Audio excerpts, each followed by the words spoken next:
Good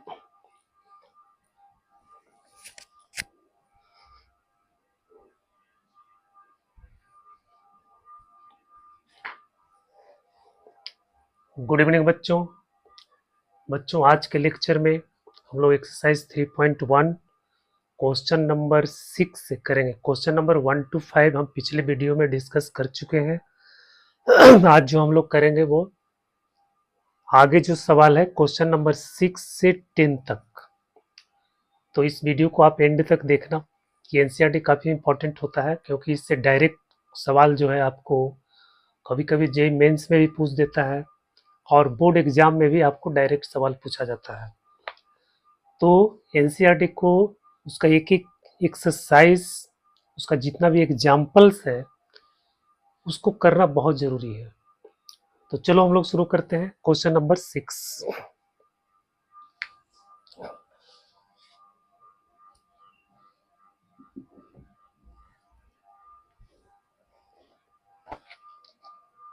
इसमें कह रहा है find the value of x y and z.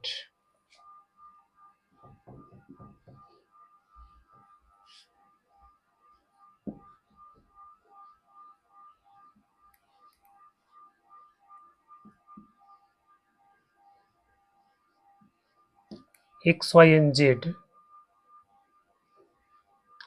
From the following equations. First है 4 3 x5 इक्वल टू yz 1 5। बच्चों ये एक मैट्रिक्स का इक्वेशन दिया हुआ है, ठीक है। अब इसमें आपको फाइंड करना है एक्स वाई जेड। तो दो मैट्रिक्स इक्वल कब होता है? दो मैट्रिक्स इक्वल कब होता है? जब उसका ऑर्डर सेम होता है, साथ साथ करस्पॉन्डिंग एलिमेंट इक्वल होता है, ठीक है। तो यहाँ बच्चों दिया हुआ कि ये मैट्रिक्स आपका इक्वल है, दोनों का ऑर्डर देखो सेम है, 2x2 ऑर्डर 2x2 ऑर्डर, ठीक है। तो जब मैट्रिक्स इक्वल दिया हुआ है तो इसका करस्पॉन्डिंग एलिमेंट्स भी आपका इक्वल हो जाएगा। डेट मीन्स y और 4 इक्वल हो जाएगा। तो यहाँ से आपको मिलेगा y इक्वल टू 4, फिर z 3 के बराबर हो जाएगा तो ये मिलेगा z इक्वल टू 3, फिर x 1 के बराबर हो जाएगा तो x बराबर हो गया 1। तो x y z का वैल्यू आपको मिल गया, ठीक है। बहुत ही आसान सा सवाल था।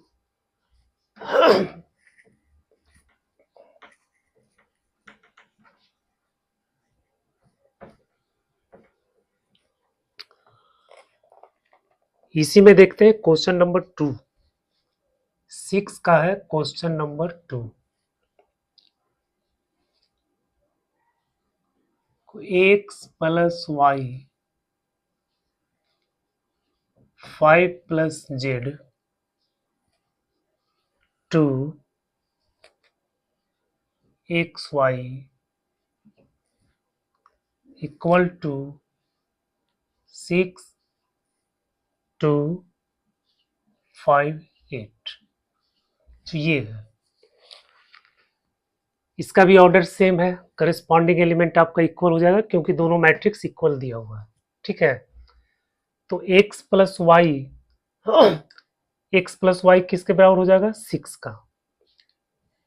तो यहां से आपको मिलेगा x plus y equal to 6, ठीक है। फिर 5 plus z equal to 5 plus z equal to 5। और बच्चों यहां से आपको जेड का वैल्यू मिल गया 0। 5 को इधर ले आएंगे तो z 5 minus 5 equal to 0, z का वैल्यू आपको मिल गया 0, ठीक है। अब एक्स वाई का वैल्यू फाइंड करना है। फिर यहां देखो एक्स वाई इक्वल टू 8 हो जाएगा and x y equal to 8। अब ये दो इक्वेशन आपके पास है, x plus y equal to 6 और एक्स वाई इक्वल टू 8। अब ये दो इक्वेशन से आपको एक्स वाई का वैल्यू फाइंड करना है, ठीक है। तो बच्चों यहाँ पे ये इसको इसका वैल्यू हम कैसे फाइंड करेंगे? तो यहाँ से x का वैल्यू निकालो, y का वैल्यू फिर इसमें पुट कर दो, या फिर यहाँ से x y का वैल्यू निकालो, इसमें पुट कर दो। ठीक है, तो अगर हम यहाँ से चलते हैं, x का वैल्यू निकालते हैं यहाँ से, तो x का वैल्यू कितना आ गया 6 माइनस वाई। ठीक है, x इक्वल टू कितना हो जाएगा 6 माइनस वाई। ठीक है, अब ये वैल्यू हम इसमें पुट कर देंगे, x का वैल्यू x का वैल्यू इसमें पुट कर दो 6 माइनस वाई। इसको मान लेते इक्वेशन 1, इसको इक्वेशन 2। फ्रॉम इक्वेशन 1, ठीक है, अब क्या लिखना है? Putting the value of x in equation 2, putting the value of x in equation 2। ठीक है, इसमें वैल्यू पुट करो, तो ये आपका हो जाएगा 6 minus y I into y equal to 8। ठीक है, x का वैल्यू यहाँ पे पुट कर दिए 6 माइनस वाई, तो गया 6 minus y into y equal to 8। यहाँ से मल्टीप्लाई कर दो 6y minus y square equal to 8। बच्चों इक्वेशन बन गया वाई स्क्वायर, 6y को हम इधर ले आएंगे राइट साइड में, तो माइनस 6y, इसके बाद हो जाएगा प्लस 8 आई इक्वल टू 0। ये आपका एक क्वाड्रेटिक इक्वेशन बन गया। ठीक है, अब इसको हम लोग सॉल्व करेंगे, इसको सॉल्व करके एक्स वाई का वैल्यू फाइंड करेंगे। तो 4 दूनी 8 जगह y square minus 2y minus 4y plus 8 equal to 0। Y common ले लेते हैं, y माइनस 2 माइनस 4 यहाँ कॉमन लेंगे, y माइनस 2 इक्वल टू 0 आ गया। जो y minus 2 into y minus 4 equal to 0, जो यहाँ से आपको y का वैल्यू मिल गया 2 4। ठीक है, यहाँ से y का वैल्यू मिल गया 2 एंड 4, और z का वैल्यू आपको मिल गया 0। अब ये y का वैल्यू हम किस में पुट करेंगे? यहाँ पुट कर दो, चाहे इसमें पुट करो चाहे इसमें पुट करो, कहीं भी पुट करेंगे y का वैल्यू तो आपको x का वैल्यू मिलेगा। तो यहाँ अगर हम y का वैल्यू 2 पुट करते हैं, y इक्वल टू अगर 2 रखेंगे इसमें, इस इक्वेशन में, तो x का वैल्यू आपको क्या मिलेगा? x बराबर 6 माइनस 2 इक्वल टू 4। फिर जब y का वैल्यू 4 पुट करेंगे तो x का वैल्यू क्या मिलेगा? 6 माइनस 4 इक्वल टू 2। ठीक है, तो जो वैल्यू आपको मिला, तो x का वैल्यू आपको मिला 2 एंड 4, y का वैल्यू मिला 2 एंड 4, z का वैल्यू मिला 0, z का वैल्यू मिला 0।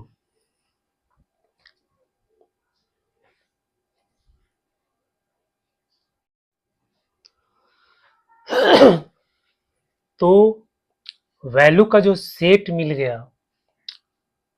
वैल्यू का जो सेट मिला आपको,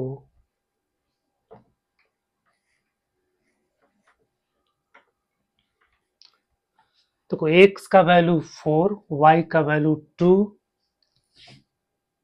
x बराबर 4, y बराबर 2 और z बराबर 0, और x बराबर 2, y बराबर 4, z बराबर 0।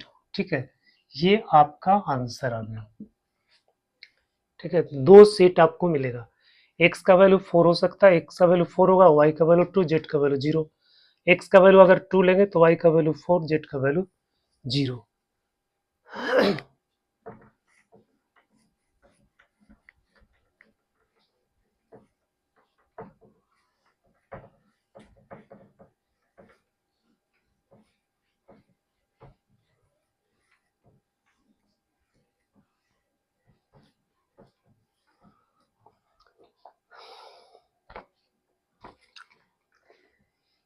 इसमें देखते हैं 6 का 3,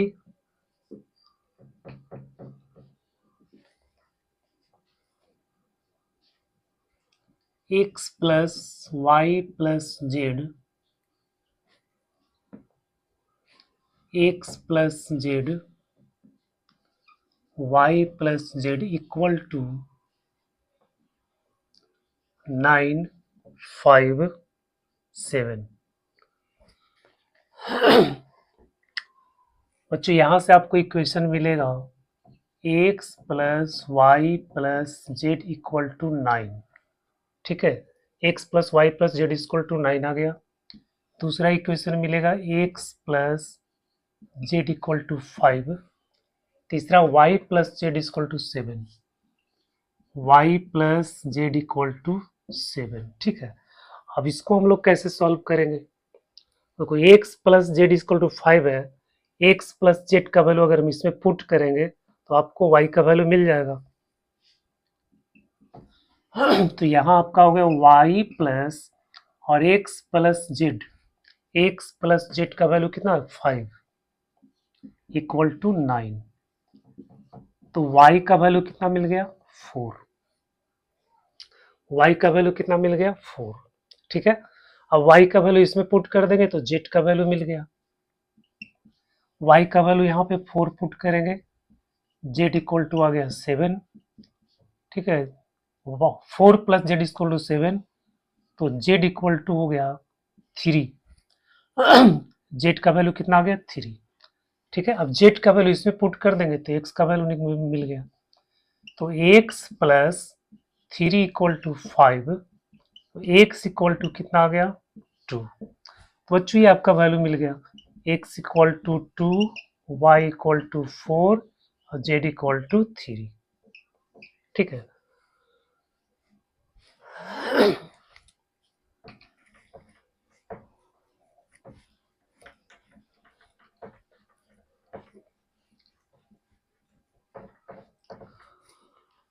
अब देखो क्वेश्चन नंबर 7। क्वेश्चन नंबर 7 कह रहा है ABCD का वैल्यू फाइंड करना है इसमें। A minus b, 2A minus b, 2A plus c, 3C plus d equal to -1, 5, 0, 13। बच्चों ये इक्वेशन है, इससे आपको ABCD का वैल्यू फाइंड करना है। ठीक है, तो यहां से आपको मिलेगा a minus b equal to -1, a minus b equal to -1। ठीक है, इसके बाद 2a plus c equal to 5, 2a plus c equal to 5 हो गया। फिर 2a minus b, 2a minus b equal to 0 और लास्ट में 3c plus d, 3c plus d equal to 13।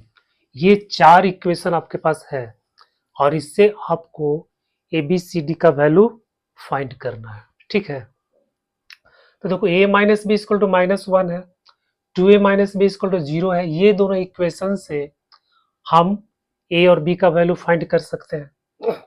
ठीक है बच्चों, ये हो जाएगा आपको a minus b equal to -1, 2a minus b equal to 0। इसमें सब्ट्रैक्ट कर दो तो माइनस का प्लस, यहाँ माइनस और यहाँ आपका माइनस हो गया, तो ये आपका कैंसिल हो गया। a में से 2a घटा देंगे तो हो जाएगा माइनस ए इक्वल टू -1। बच्चों ये हो गया माइनस a का वैल्यू आ गया 1। ठीक है, a का वैल्यू कितना आ गया 1। अब इस a का वैल्यू इसमें पुट कर दो तो a का वैल्यू जब यहाँ पे 1 पुट करेंगे तो 1 माइनस बी इक्वल टू -1, तो b इक्वल टू कितना हो जाएगा 1 और प्लस 1 इक्वल टू 2। ठीक है, तो b इक्वल टू आपका हो गया 2, b का वैल्यू 2 आ गया, a और b का वैल्यू निकल गया। अब हम क्या करेंगे, a का वैल्यू इसमें पुट कर देंगे तो आपको c का वैल्यू निकल जाएगा। तो हो जाएगा 2 इंटू a का वैल्यू कितना आया, a का वैल्यू 1 आ गया, into 1 plus c equal to 5। तो सी का वैल्यू आ गया 5 माइनस 2 इक्वल टू 3। ठीक है, तो सी का वैल्यू कितना आ गया 3। अब बच्चों सी का वैल्यू इसमें पुट कर दो, आपको डी का वैल्यू निकल जाएगा। तो 3 into 3 plus d equal to 13। तो डी बराबर कितना हो जाएगा 13 माइनस 9, 3 3 से 9 हो गया, 9 और 9 4 13, 4। डी का वैल्यू आपको आ गया 4। ठीक है, तो इस तरह से सबका वैल्यू निकल गया, ए का वैल्यू, बी का वैल्यू, सी का वैल्यू, डी का वैल्यू।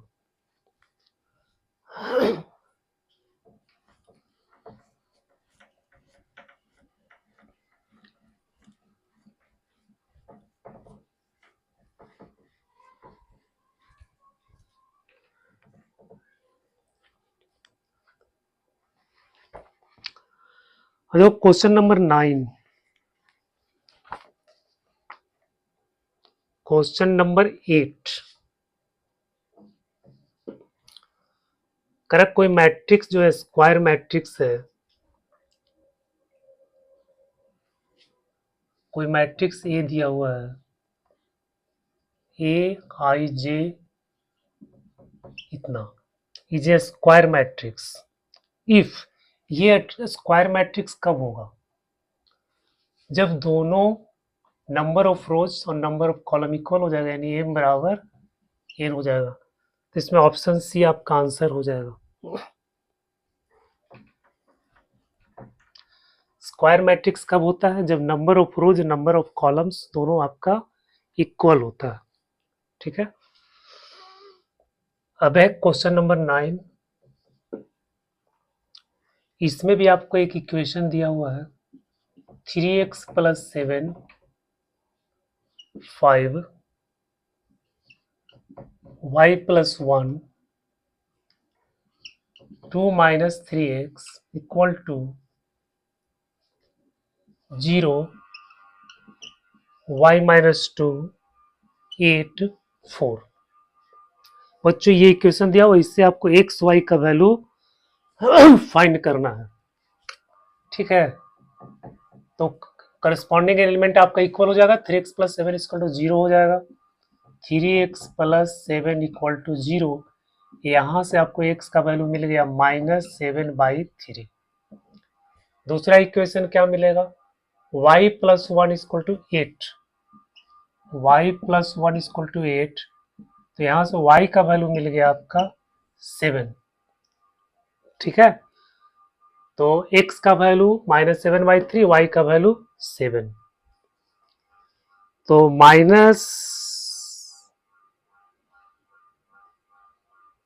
-3x प्लस 7 -7/3,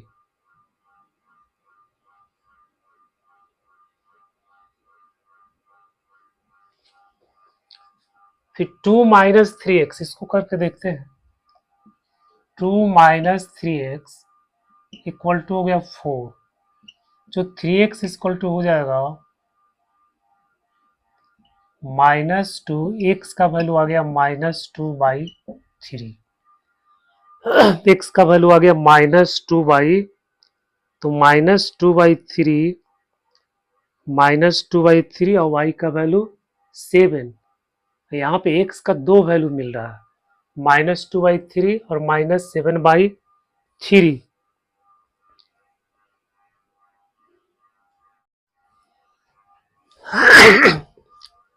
बच्चों x का यहाँ पे कोई कॉमन वैल्यू आपको नहीं मिल रहा है, x का दो वैल्यू मिल रहा है, -7/3 और -2/3।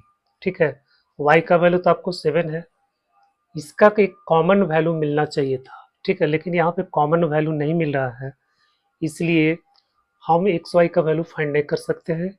इसका आंसर आपका हो जाएगा बी। ठीक है, नॉट पॉसिबल टू फाइंड।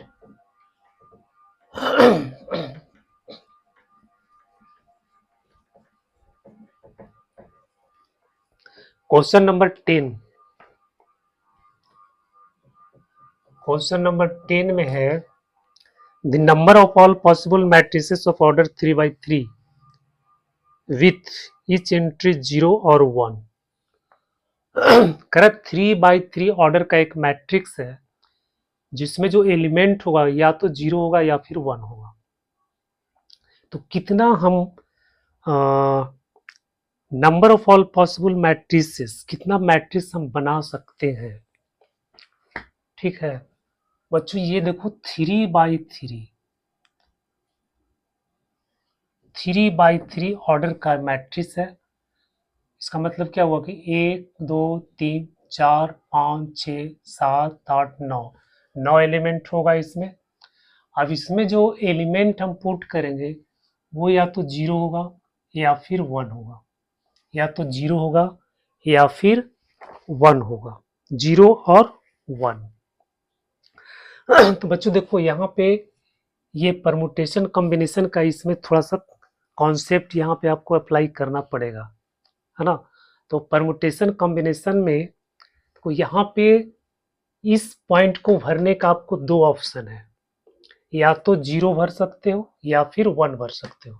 ठीक है, तो इस प्लेस को भरने का कितना ऑप्शन है 2, फिर इस प्लेस को भरने का कितना ऑप्शन है 2, इस प्लेस को भरने का कितना ऑप्शन है 2। ठीक है, तो इसी तरह से टोटल आपका कितना प्लेस हो गया 9, तो 2 इंटू 2 इंटू 2 इंटू 2, 1 2 3 4 5 6 7 8 9। ठीक है, 9 प्लेस है। इसको भरने का दो ऑप्शन है, या तो 0 या फिर 1, 0 1 0 1 0 1 0 1 0 1 0 1 0 1, यानी दो ऑप्शन है। ठीक है, अब इसको बच्चों मल्टीप्लाई करेंगे, 2 दूनी 4, 4 दूनी 8, 8 दूनी 16, 16 32, 32 दूनी 64, 64, 64 को 2 से मल्टीप्लाई कर दो, 4 दूनी 8,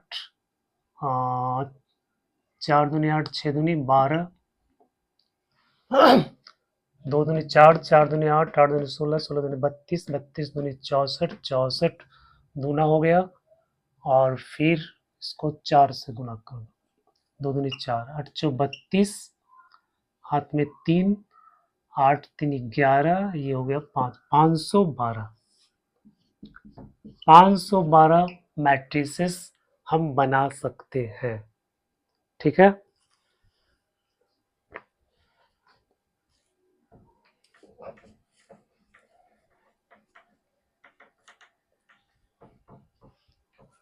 तो बच्चों आज के लेक्चर में हम लोगों ने 3.1 एक्सरसाइज का जितना भी सवाल था सब हम लोगों ने सॉल्व कर लिया है। अगर ये वीडियो आपके लिए उपयोगी लगा, ठीक है, तो प्लीज़ इसको लाइक कर देना, कमेंट कर देना, अपने दोस्तों में शेयर कर देना।